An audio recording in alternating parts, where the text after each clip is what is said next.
آپ دیکھتے نہیں ہیں کہ آج کل مزاروں پر کیا ہو رہا ہے؟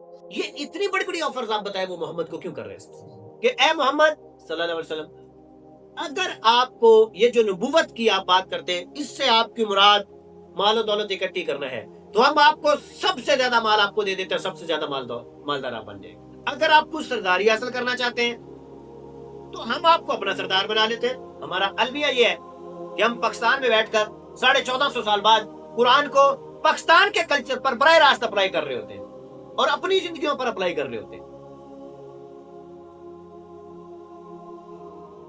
رب اشرح لي صدري ويسر لي امري واحلل عقدة من لساني يفقهوا قولي حسبنا الله ونعم الوكيل لا اله الا انت سبحانك اني كنت من الظالمين امين يا رب العالمين۔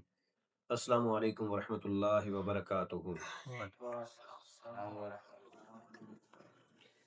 کل کے ہماری ڈسکشن کا جو سلسلہ تھا اس میں ایک سوال ابھی باقی تھا مبین آپ کا سوال یہ تھا کہ اگر ہم قرآن کا فلسفہ سمجھنا چاہیں تو کس طرح سے سمجھیں؟ تو آج ہم اسی پر بات کریں گے۔ اپنے اندر یہ ٹاپک خود بڑی وسعت رکھتا ہے کہ اگر ہم اس کو سمجھ لیتے ہیں آج تو شاید کہ ہمارے لیے قرآن کو سمجھنا جو ہے نا وہ آسان ہو جائے۔ اور ڈیفینیٹلی قرآن کو سمجھنا آسانی کا مطلب یہ ہے کہ ہماری اپنی زندگی جو ہے وہ جس مقصد کے لیے اللہ تعالیٰ کی ذات نے ہمیں یہ زندگی عطا کی ہے تو وہ مقصد ہمارا پورا ہو سکے۔ تو براہ راست چلتے ہیں ہم اپنے جواب کی طرف۔ قرآن کے حوالے سے ایک بات انتہائی اہم جو ہے وہ آپ سمجھ لیں، یاد رہے کہ قرآن جو ہے عربی میں اسے الکتاب کہا گیا ہے کیونکہ کتاب کا مطلب فرضیت ہوتا ہے۔ جیسے کہ آپ نے قرآن میں سنا کتب علیکم الصیام، یعنی کہ فرض کر دیے گئے، بیسیکلی کتابت جو ہے نا وہ لکھنے کو کہتے ہیں، لکھ دیے گئے تمہارے لیے رمضان کے روزے، یہ تم پر فرض کر دیے گئے۔ تو اس معنوں میں تو یہ کتاب ہے قرآن، کیونکہ انسانی زندگی کے لیے جتنے بھی قوانین ہیں یعنی کہ پوری جو شریعت ہے وہ اس میں لکھ دی گئی ہے، فرضیت کا سارا معاملہ اسی میں لکھا گیا ہے۔ تو اس معنی میں تو اسے ہم کتاب کہیں گے القرآن کو، کیونکہ ساری فرضیت اس میں ہے۔ لیکن جیسے اردو میں ہم کتاب کسی ایسی چیز کو کہتے ہیں، جیسے یہ میرے پاس میں ایک آپ کو دکھا دیتا ہوں، جیسے یہ کیمسٹری کی ایک کتاب ہے لیٹس سپوز، تو اس میں آپ دیکھیں گے کہ کتاب ہمارے ہاں ہم کس کو سمجھتے ہیں کہ دو گتوں کے بیچ میں یہ چند ایک پیجز ہیں اور ان میں چیپٹرز ہیں، چیپٹر نمبر 1، اور جو بات چیپٹر نمبر 1 کی ہے وہ ایک خاص ترتیب کے ساتھ اسی چیپٹر میں اسے مکمل کر دیا جائے گا، اور اس کے بعد دوسرا چیپٹر شروع ہوگا، اس کی اپنی پوری کہانی ہوگی، اور وہ مکمل ہوگا تو تیسرا چیپٹر ہوگا۔ اس معنی میں اگر آپ دیکھیں گے تو قرآن یہ والی کتاب نہیں ہے۔ ہاں، اس کے باوجود اس کے چیپٹرز ہیں، یعنی کہ اس کی فصیلیں ہیں، سورتیں جن کو کہا جاتا ہے، ہر ایک سورت ایک خاص نقطے سے اس کا آغاز ہوتا ہے اور ایک خاص نقطے پر اس کا اختتام ہوتا ہے۔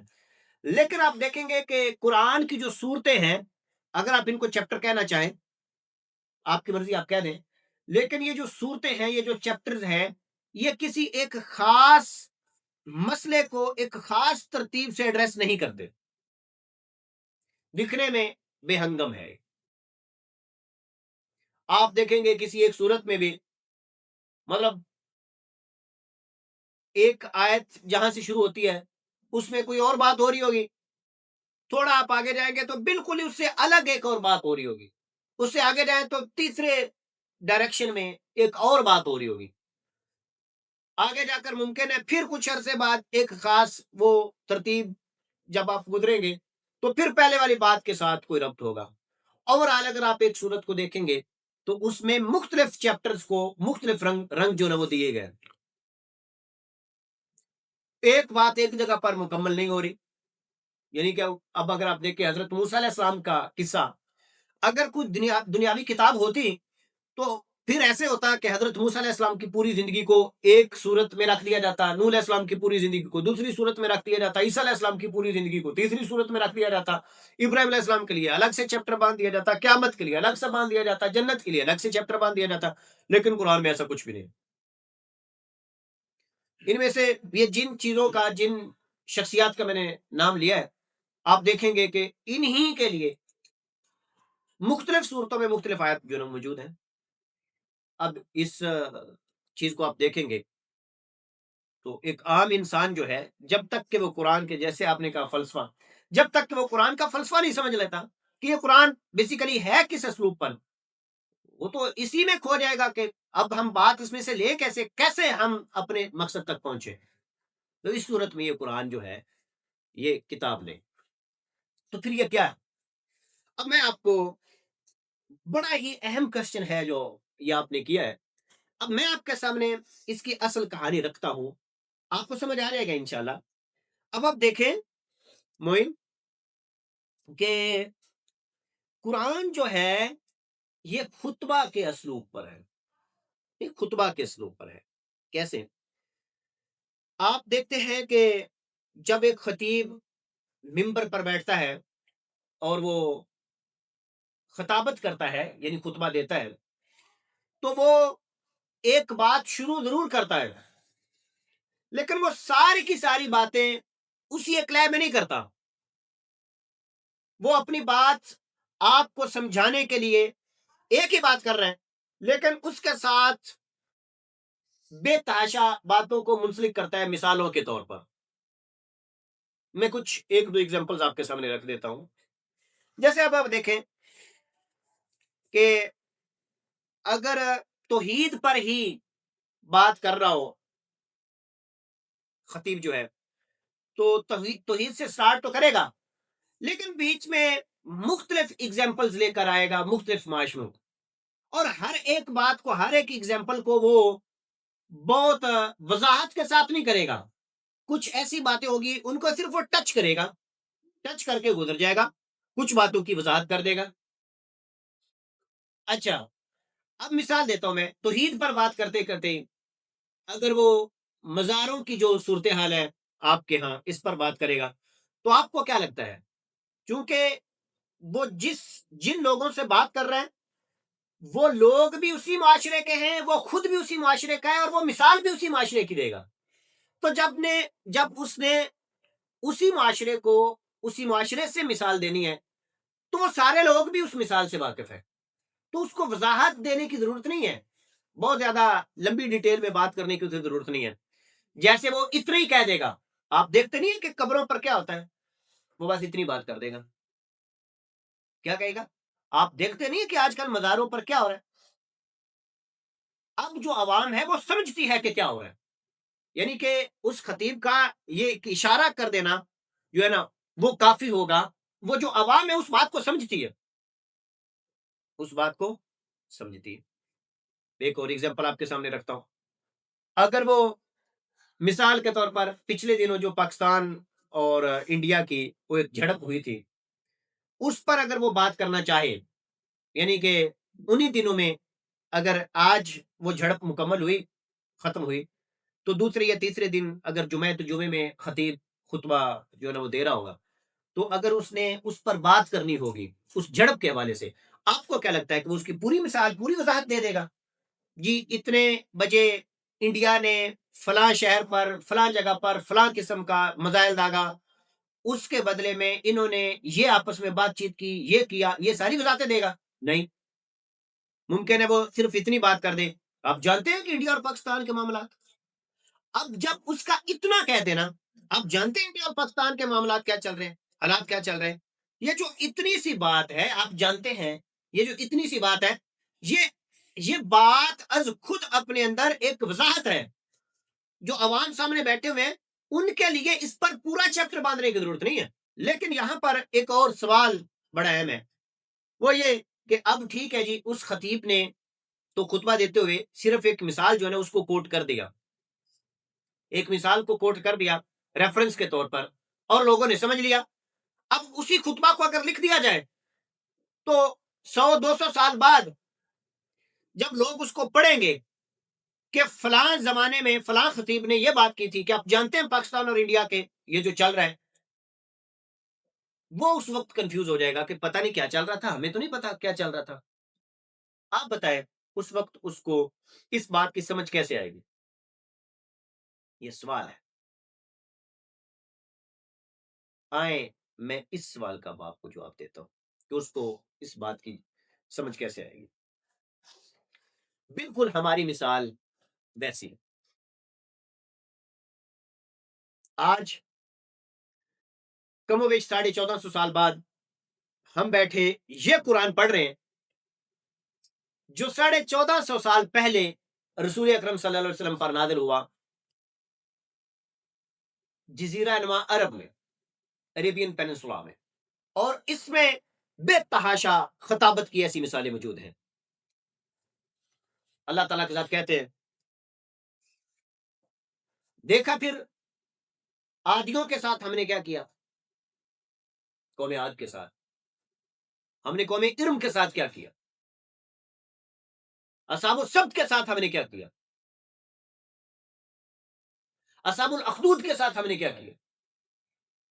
اچھا، اب میرے سامنے بالکل اسی خطیب کی اس بات کی طرح جب یہ بات میرے سامنے آئے گی کہ اصحاب رس کے ساتھ کیا کیا گیا، اصحاب الاخدود کے ساتھ کیا کیا گیا، تو میں تو کھو جاؤں گا کہ میں کیسے اس بات کو سمجھوں، مجھے کیا پتا کہ کیا کیا تھا، میں کیسے اس نقطے تک پہنچوں۔ تو اس کا جواب یہ ہے کہ مجھے پھر اس زمانے کی، جس زمانے کی یہ بات ہو رہی ہے، اس زمانے کے حالات و واقعات مجھے سمجھنے ہوں گے، یعنی تاریخ پڑھنا ہوگی۔ جب میں تاریخ پڑھوں گا تو مجھے پتا چلے گا کہ صحاب الاخدود کے ساتھ کیا ہوا تھا۔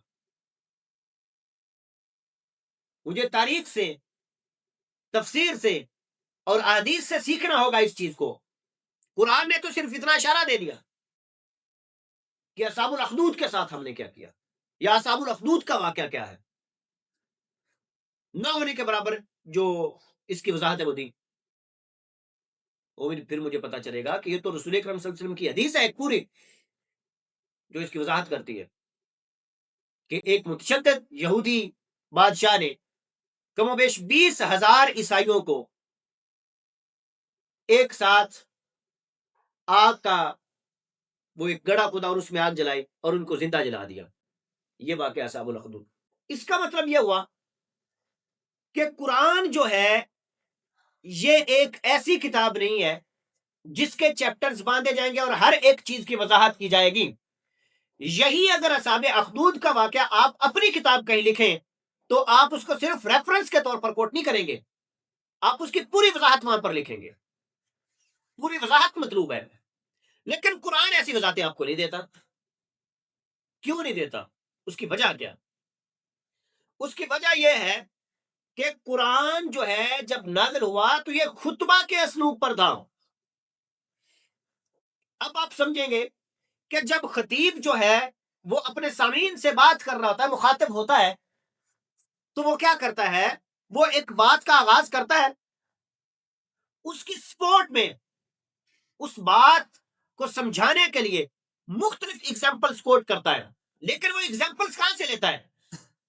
وہ اسی معاشرے سے انہی لوگوں کی مثالیں ان کے سامنے رکھتا ہے جن مثالوں کی وضاحت کی ضرورت نہیں ہوتی۔ جیسے تھوڑی دیر پہلے میں نے آپ کے سامنے رکھا، ان مثالوں کی وضاحت کی ضرورت نہیں ہوتی، وہ صرف مثالیں سامنے رکھ دی جاتی، لوگ اس کو سمجھ لیتے ہیں، پھر وہ اپنے ٹاپک پر آ جاتا ہے، پھر آگے اس کی مزید وضاحت کے لیے پھر کہیں اور نکل جائے گا، یعنی کہ مختلف قسم کی، مختلف انواع کی باتیں کرتا جائے گا اور اپنی بات کو ایٹ دا اینڈ آپ دیکھیں گے۔ اگر آپ کبھی اس پر غور کریں، خطیب کی باتوں کو اگر آپ جانچنے کی کوشش کریں گے پہلی بات سے لے کر آخری تک، تو آپ کو بے ہنگم لگے گی، کبھی ادھر کی بات ہو رہی ہے، کبھی ادھر کی بات ہو رہی ہے، کبھی یہاں کی بات، کبھی وہاں کی بات، لیکن ایٹ دا اینڈ جب وہ اپنا خطبہ مکمل کرتا ہے تو آپ دیکھتے ہیں کہ وہ اپنی پوری کی پوری بات اپنے سامعین کے دماغ میں پیوست کر چکا ہوتا ہے اور سامعین اس کو سمجھ چکے ہوتے ہیں۔ الا یہ کہ وہ خطیب اچھا خطیب ہونا چاہیے کہ جس کو کمانڈ ہو، جس کو یہ پتا ہو کہ وہ بات کا آغاز کہاں سے کر رہا ہے، اسے اینڈ پر کہاں لے کر جانا ہے۔ آپ کو ظاہری طور پر اس کی باتوں میں ربط نہیں ملے گا، لیکن ایٹ دا اینڈ جو وہ آپ کو بتانا چاہتا ہے وہ آپ کو بتا چکا ہوگا، آپ تک پہنچانا چاہتا ہے وہ آپ کو پہنچا چکا ہوگا۔ یہ پہلا نقطہ تھا، قرآن کے فلسفے کا آغاز یہاں سے ہوتا ہے۔ اب آپ دیکھیں، جب تک ہمیں پتہ ہی نہیں ہے کہ قرآن کا نزول اور قرآن کی ترتیب یہ کس اسلوب پر ہے، تب تک ہم قرآن کو سمجھیں گے کیسے؟ اب اس کے علاوہ اب ہم آتے ہیں اصل قرآن کا، اگر ہم فلسفہ سمجھنا چاہیں تو ہمیں کیا کرنا چاہیے؟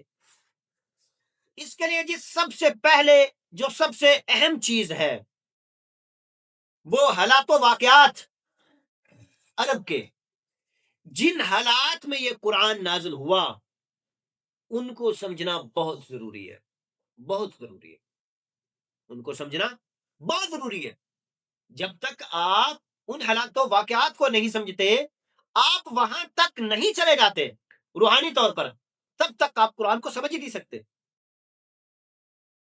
آپ کو عرب کا کلچر سمجھنا ہوگا، جس کلچر میں یہ قرآن نازل ہوا۔ آپ کو قرآن کے جو اولین مخاطب تھے، یعنی کہ اگر آپ مکی قرآن کی بات کریں تو مکی قرآن کے اولین مخاطب کون تھے؟ یا مسلم یا مشرکین، یعنی کہ دو ہی مخاطب تھے قرآن کے، وہ لوگ جو حق کو پہچان چکے اور وہ لوگ جنہوں نے حق کو نہیں پہچانا۔ اب وہ جو مسلم تھے ان کے وہاں پر کیا سٹیٹس تھا، ان کے کیا حالات تھے، آپ کو جب تک یہ نہیں سمجھ آتا تو آپ قرآن کا یہ پورشن نہیں سمجھ سکتے۔ اور مشرکین جو تھے ان کی کیا کہانی تھی، جب تک آپ کو یہ نہیں سمجھ آتا تو آپ مشرکین والا جو پورا پورشن ہے اس کی آپ کو سمجھ نہیں آئے گی۔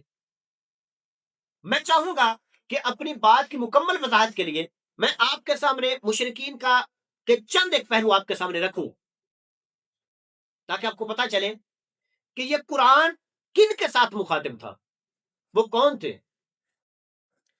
اب آپ دیکھیں کہ مکہ جو ہے اس میں خانہ کعبہ موجود تھا، حضرت ابراہیم علیہ السلام کے زمانے سے اس کی تعمیر ہوئی، اسماعیل علیہ السلام اور ابراہیم علیہ السلام نے مل کر کی، اور تب سے لے کر ان کی جو نسلیں ہیں وہ خانہ کعبہ کا طواف کرتے اور حج کرتے اور عبادت کرتے، اور عرب کے وہ لوگ اپنے آپ کو دین ابراہیمی کا پیروکار سمجھتے تھے۔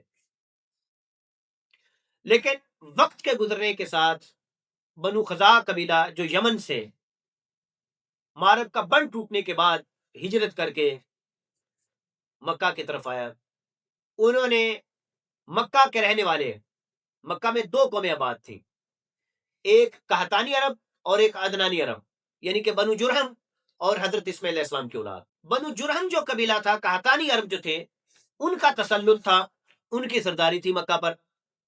تو بنو خزاع کے لوگوں نے مکہ پر حملہ کر کے ان کو ہرایا اور اپنا تسلط قائم کر لیا۔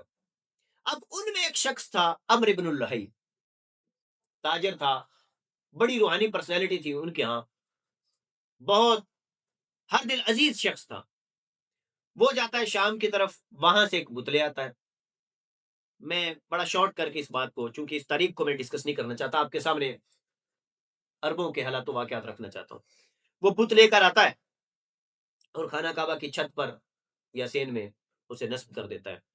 دیکھتے ہی دیکھتے سارے قبائل اس بت پرستی یعنی اس شرک میں مجتمع ہو جاتے ہیں۔ اب حالات ایسے ہو جاتے ہیں کہ وہ لوگ، یعنی کہ وہ سرزمین جو مواحدوں کی تھی، توحید کا سرچشمہ، وہی سرزمین اور وہی گھر اللہ کا بیت اللہ بت خانہ بن جاتا ہے۔ 360 کے قریب بت اس میں رکھ دیے جاتے ہیں۔ اب وہ 360 کے قریب بت کون سے تھے؟ یعنی کہ بتوں کی کہانی اس قدر وسیع ہو گئی عرب کے کلچر میں عمرو بن اللحی کے ایک بت لانے سے، کہ ہر قبیلے کا اپنا اپنا بت ہونے لگا، اور ہر قبیلے نے اپنا اپنا بت، اب کیونکہ مکہ کے اطراف میں عربی قبائل موجود تھے، آباد تھے، ہر ایک قبیلے نے اپنا اپنا جو ان کا ہیڈ بت ہوتا تھا اس کو لا کر خانہ کعبہ میں رکھ دیتے ہیں۔ اب آپ دیکھیں کہ پہلے وہ خانہ کعبہ کا طواف کرنے کے لیے آتے تھے خالص توحید کے اس پر، اللہ کا گھر سمجھتے ہوئے، اور اب انہوں نے ساتھ شرک بھی کر لیا، یعنی کہ بیت اللہ کو بیت الاسنام بھی بنا دیا، بتوں کا گھر بھی بنا دیا۔ اب وہ بیت اللہ کا تو طواف کرتے، ساتھ اپنے بتوں کا بھی طواف کرتے اور ان پر بھی چڑھاوے چڑھاتے۔ اب آہستہ آہستہ جب بنو خزاعہ کا دور ٹوٹا اور قصی بن کلاب ایک قریشی سردار، اس نے ہمت کر کے بنو خزاعہ کو وہاں سے کھدیڑا اور خود اپنا تسلط قائم کر لیا، قصی بن کلاب نے، یعنی کہ قریشی ایک سردار نے۔ اب آپ سمجھ لیں کہ قریشیوں کا وہاں پر زور ہے، خانہ کعبہ کی جو تولیت ہے اور اس کے متولی قریشی ہو چکے ہیں۔ اب قصی بن کلاب نے کیا کیا، اور تھوڑی سی ہمت کی اور پولیٹیکلی اس نے اپنے اثر کو منوایا، یمن میں جا کر تجارتی معاہدے کیے، اوپر شام جا کر تجارتی معاہدے کیے، نجاشی کے ساتھ یعنی حبشہ میں تجارتی معاہدے کیے، اور ہندوستانی جو تھے تاجر تھے اور ہندوستانی دربار میں اس نے سرسوخ پیدا کیا، یہاں پر تجارتی معاہدے کیے، رومیوں کے ساتھ تجارتی معاہدے کیے، یعنی کہ اپنی تجارت کو اتنا وسیع کر دیا۔ اب تجارت ہونے لگی، جب تجارت ہونے لگی تو عرب میں چونکہ کوئی بادشاہت نہیں تھی کہ کوئی ایک بادشاہ ہو جس کا قانون چلے، ہر ایک قبیلہ اس کا ایک سردار ہوتا تھا، وہ اپنے سردار کے مدعی ہوتے تھے، سردار جو حکم دے دے گا وہ کریں گے۔ تو تجارت کو لوٹ مار شروع ہوگی، جب لوٹ مار شروع ہوئی، قافلوں کو لوٹا جانے لگا، تو جناب قریش والے جو ہیں، اب چونکہ خانہ کعبہ کے متولی تھے تو انہوں نے سیاست کے حالات و واقعات کو اپنی طرف موڑنا شروع کر دیا۔ اب جو باقی عربی قبیلے تھے ان کو اس چیز کا خدشہ تھا کہ اگر قریش کا قافلہ ہم نے لوٹ لیا تو وہ کیا کریں گے، بدلے میں ہمارا جو بت ہے یعنی ہمارا جو خدا ہے اس کو خانہ کعبہ سے نکال دیں گے، چونکہ قریش متولی ہے خانہ کعبہ کے۔ اس ڈر سے قریش کے قافلے پر کوئی ہاتھ نہیں ڈالتا لوٹنے کے لیے، باقی عرب جو ہے وہ ایک دوسرے سے لوٹ رہے، کٹ رہے، پٹ رہے، قریش کو یہ منوپلی حاصل ہو گئے۔ دوسرے نمبر پر قریش، چونکہ قریش کے تجارتی قافلے جو ہے وہ محفوظ ہیں، تو وہ محفوظ اور مکمل یمن کے اور شام کے تجارتی سفر کر رہے ہیں، جس کی وجہ سے ان کو بے پناہ جو ہے وہ منافع مل رہا ہے۔ ہندوستان اور یورپ کے بیچ میں اور افریقہ کے بیچ میں تجارت ان کے ہاتھ میں آ گئی، یہ مضبوط سے مضبوط ہو رہے ہیں، فائنینشلی طور پر بھی مضبوط ہو رہے ہیں۔ یوں سمجھے کہ تجارت کی ملائی یہ کھا رہے ہیں ان کے ہاتھ میں، ان کی آرمیاں مضبوط ہو رہی ہیں فائنینشلی طور پر، اور ان کا سٹیٹس مضبوط ہوتا جا رہا ہے۔ اس کے علاوہ اور کیا فائدے ہیں؟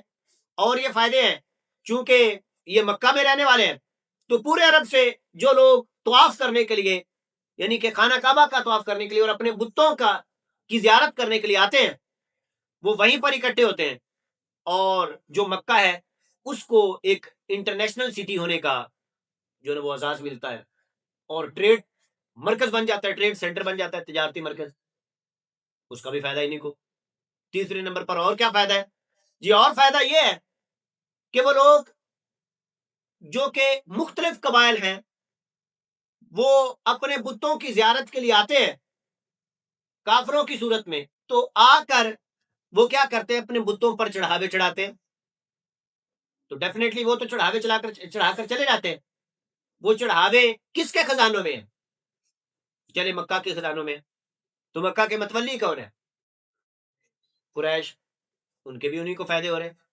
پھر انہوں نے اور بھی لگا رکھا تھا کہ جب آپ آئیں گے طواف کے لیے تو جو احرام آپ باندھیں گے وہ بھی آپ ہم ہی سے خریدیں گے، اس کا بھی فائدہ انہیں کو ہو رہا ہے۔ اب آپ یہ دیکھیں کہ کتنے فائدے قریش کو حاصل ہیں صرف بتوں کی وجہ سے۔ بس یہ ایک مثال میں آپ کے سامنے رکھنا چاہتا تھا۔ اب یہ فائدے قریش کو بتوں کی وجہ سے ہو رہے ہیں، ایسے میں آ کر جب ایک اللہ کا بندہ یعنی پیغمبر خدا رسول اکرم صلی اللہ علیہ وسلم یہ بات کرتے ہیں کہ بت پرستی جو ہے وہ حرام ہے، مطلقاً حرام. یعنی کہ رسول آتے ہی اس بات پر ایمفسس کرنے کے لیے، توحید کو خالص کرنے کے لیے آتے ہیں کہ اللہ کے سوا کوئی اور معبود نہیں ہے، نہ اس کا کوئی شریک ہے. لات، منات، عزا، ہبل، ود، سوا، یعوق، یغوث، نصر، ان خداؤں کو یہ جو تم نے گھڑ دیے، ان کی کوئی ویلیو نہیں، ان کی کوئی حیثیت ہی نہیں ہے. اب بتائیں کہ وہ قریش کے سردار جن کو صرف ان بتوں کی وجہ سے اتنے زیادہ فائدے ہیں، وہ اس بات کو کیسے ہضم کر لے. اب آپ دیکھیں انسان کمزور ہے، ان کو یہ بات پریکٹیکلی سمجھ بھی آ جائے کہ بت پرستی واقعی نہیں ٹھیک، کیونکہ اللہ کے سوا کوئی اور معبود نہیں ہے، وہ مانتے تھے اللہ کو. لیکن یہ بتائیں کہ دنیا کی جو یہ ہرس ہے، جو ان کو منوپلی حاصل ہو چکی تھی بتوں کی وجہ سے، اس بات کو وہ کیسے مان لے، کیسے سمجھ لے. اب آپ کو پتا چلے گا کہ جو انہوں نے پرسیکیوشن کی، یعنی کہ فزیکل سزائیں دی رسول کو اور رسول کے صحاب کو، کس وجہ سے وہ دے رہے تھے. اب یہاں پر ایک بچے نے مجھ سے ایک مرتبہ سوال کیا کہ جی کہا یہ جاتا ہے کہ قریش والے پیسے کے، دولت کے لالچ میں آ کر وہ اس بات کو نہیں مان رہے تھے، تو اگر ایسا تھا تو انہوں نے رسول کو یہ آفر کیوں کر دی کہ اے محمد صلی اللہ علیہ وسلم، اگر آپ کو یہ جو نبوت کی آپ بات کرتے ہیں، اس سے آپ کی مراد مال و دولت اکٹھی کرنا ہے، تو ہم آپ کو سب سے زیادہ مال آپ کو دے دیتے ہیں، سب سے زیادہ مالدار آپ بن جائیں گے. اگر آپ کو سرداری حاصل کرنا چاہتے ہیں تو ہم آپ کو اپنا سردار بنا لیتے ہیں.